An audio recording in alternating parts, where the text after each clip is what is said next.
லைஃப்பில் எப்பயுமே நம்ம குழந்தையாவே இருக்கக்கூடாதா? ஏன் நம்ம பெரியவங்களாகிறோம்? இருக்கிற சூழ்நிலையில் பெரியவங்களாயிட்டு இருக்கிற பிரச்சனையை நம்மளால் சமாளிக்க முடியாத இந்த லைஃபே வேஸ்ட்டான்ற அளவுக்கு நம்மளுக்கு பிரச்சனைகள் வந்துடுது. நானும் 2 நாள் ஆயிடுச்சு வீட்டிலேருந்து எங்கள் தங்கச்சி வீட்டில் தான் இருக்கேன்.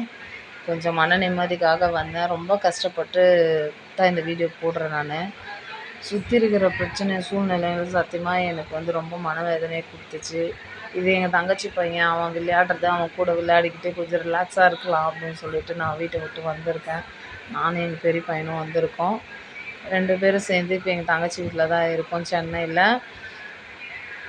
எனக்கு என்ன பேசுறதுன்னு தெரில. துக்கம் தொண்டையை அடைக்குது. நம்ம ஏன்டா பொண்ணாக பிறந்தோன்ற மாதிரி ரொம்ப நான் ஃபீல் பண்ணுறேன். இந்த மாதிரி சூழ்நிலைங்களெல்லாம் உங்கள் வீட்டில் இருக்கா? அந்த மாதிரி இருந்தால் எனக்கு கமெண்ட் பாக்ஸில் கமெண்ட் பண்ணுங்கள். யார் வீட்டுக்கு வந்தாலும் சரி, யார் வீட்டுக்கு போனாலும் சரி, நம்ம இருக்கிற வீட்டில் இருக்கிற சூழ்நிலை மாற போகிறதில்ல. இருந்தாலும் கொஞ்சம் மன நிம்மதியாக குழந்தைகிட்ட இருந்தால் கொஞ்சம் மன நிம்மதியாக இருக்கும்னு தான் நான் குழந்தைகிட்ட வந்துட்டேன்.